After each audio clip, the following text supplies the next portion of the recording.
In this episode, we'll talk about weekly planning. You've already broken down your long-term goals into your quarterly plan. Now it's time to zoom in on the week ahead. You'll learn how to build a weekly plan that transforms quarterly priorities into clear, actionable steps. If your long-term vision is the compass and your quarterly goals are the road ahead, then weekly planning is the step-by-step walk that actually gets you there. It's not about big leaps, but small, consistent steps. Because as Robert Collier reminds us, success is the sum of small efforts, repeated day in and day out. Quarterly planning gives you focus, but weekly planning is where the real work happens. This is where goals turn into tasks, where intentions become hours in your calendar, and where progress is made or missed. Weekly planning connects your strategic vision with your daily reality. It keeps you on track without being rigid. It allows flexibility for life's surprises while still protecting what matters most. According to the Planiful framework, your weekly plan includes two key elements: weekly KPIs, which track short-term habits and progress in areas that require regular attention, and weekly tasks, which are the specific actions you'll complete to make that progress visible. We'll explore both of them in today's episode. So, how to create your weekly plan? Here are the 4 key steps that are similar to quarterly planning. Estimate your available time for the week. Create your weekly KPIs. Create your task backlog. Plan your weekly tasks. Let's start where every good week begins, with time. We all have 168 hours each week. But how many of those are truly available for your goals, for the things you choose? Weekly planning allows more precision than long-term or quarterly planning because you're looking just a few days ahead.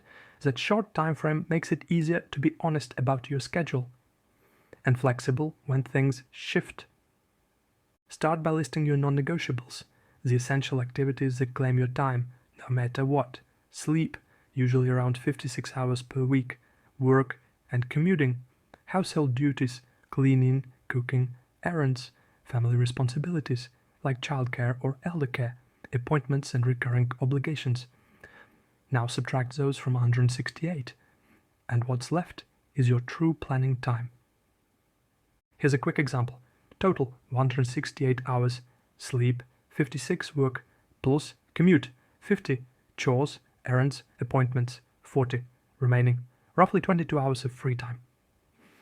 That's your starting point.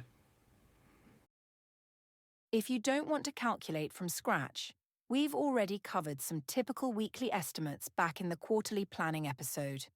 Here's a quick recap. Scenario 1. Low availability. Full-time job, family and commute. Estimated free time, 5 to 12 hours. Week. Scenario 2. Moderate availability. Full-time job, fewer responsibilities. Estimated 15 to 25 hours a week. Scenario 3. Moderate to high availability. Part-time job, plus university plus flexibility. Estimated 20 to 30 hours a week. Scenario 4. High availability, no job, plus university, plus flexible lifestyle. Estimated 30 to 40 hours a week. Scenario 5. Very high availability, no job, no studies, flexible life.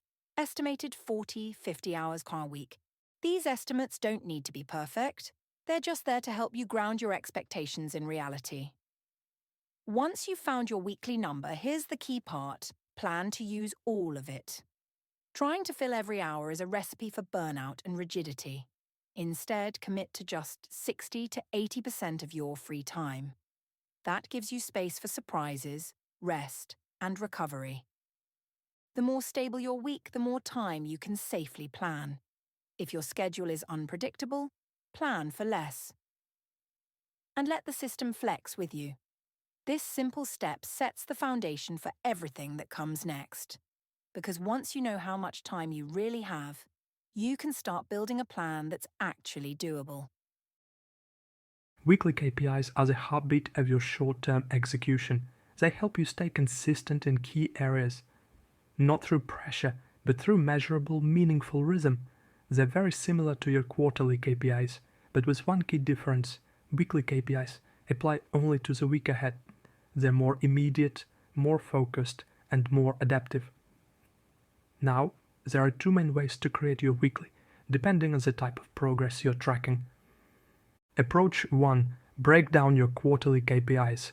If your quarterly KPI is something that benefits from steady, regular effort, like practicing a skill or building a habit, you can simply divide that effort across the weeks.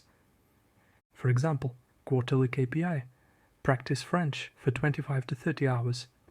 Weekly KPI: practice French 2 to 3 hours this week. This keeps you on track without waiting until the end of the quarter to measure progress. Approach 2. Create a weekly KPI directly. In some cases, you'll want to track something weekly, even if you didn't create a quarterly KPI for it. Why? Because it's part of your current reality. You know it needs weekly attention to stay alive, whether it's health, learning, creativity, or self-care. In this case, you simply create the weekly KPI as a standalone, no breakdown needed. The goal is progress, not perfection. And sometimes it's easier to track time than output. Instead of read one book, it might be read 3 to 5 hours this week. Instead of submit 2 applications, it might be spend 4 hours researching. This time-based approach makes planning realistic. Here are a few examples from Jessica's weekly KPIs, each linked to one of her strategic directions. For creative exploration, she plans to spend 5 to 8 hours each week working on her art, whether that's sketching, refining, or completing a piece. She also sets aside 2 to 4 hours for experimenting with new techniques, exploring different styles or materials. In Learning and Theory, she tracks 3 to 5 chapters of reading on art history and social impact, keeping the pace flexible but consistent. Under Cultural Enrichment, her goal is to read 2 to 4 chapters of classical literature each week, enough to stay connected, without pressure. For foreign languages, she practices both French and Italian for 2 to 3 hours per week each, using a mix of reading, listening, and conversation. And for health and wellness, her KPI is to walk, jog, or cycle between 25 and 40 kilometers, depending on her energy and schedule that week. These examples show how weekly KPIs can support momentum across different areas, without becoming rigid or overwhelming. Once you've defined your weekly KPIs, the next step is to think about the actions behind them, and that's where your task backlog comes in. The backlog is not a to-do list for today. It's more like a toolbox, a structured place where you store future tasks related to your goals, ready to be pulled in when the time is right. You don't need to schedule every detail now. You just need to capture the tasks that matter, so they don't slip through the cracks. For example, if one of your quarterly KPIs is to read 5 books in French, you can list those books in your backlog ahead of time. Then, each week, you can simply choose the one you want to read next. This approach keeps your planning flexible, while still protecting your focus. Now, to make the backlog even more useful, we recommend assigning priority levels to your tasks. This helps you stay focused without overloading your week. Here's a simple system with 4 levels. Must-have: tasks that are essential for this week's progress. Good to have: important, but not critical. They can wait if needed. Nice to have: extras you can take on if you're ahead of schedule. Will not do: deprioritize tasks you've decided to drop or park for now. And here's the key principle: your weekly success is measured by your must-have tasks only. Everything else is optional. It supports your goals, but doesn't define your progress. And yes, in busy or unpredictable weeks, it's perfectly okay to plan only your must-haves. The point isn't to get everything done, it's to move forward with clarity and intention. This task backlog will support you week after week, so that when it's time to plan, you're not starting from scratch. Now it's time to create your actual weekly plan, the final and most immediate layer of your planning system. Start by taking 70 to 80% of the weekly free time you already calculated in step 1. That's your baseline for structured activity this week, a number that's realistic, not overwhelming. From there, ask yourself, which part of my quarterly objectives can I move forward this week? Which part of my quarterly KPIs should I work on now? And how do my weekly KPIs translate into specific, actionable tasks? For some weekly KPIs, the task is already clear. If your KPI is go to the gym twice, there's no need to break it down further. You can use the KPI wording as the task, but for others, you may want to add structure. If your KPI is practice French 2 to 3 hours, your task might include choose reading or listening material. 2 practice sessions, review vocabulary at the end of the week. Your tasks should be specific, doable, and clearly linked to the bigger picture, whether that's an objective, a KPI, or a strategic direction. This weekly plan is where everything comes together.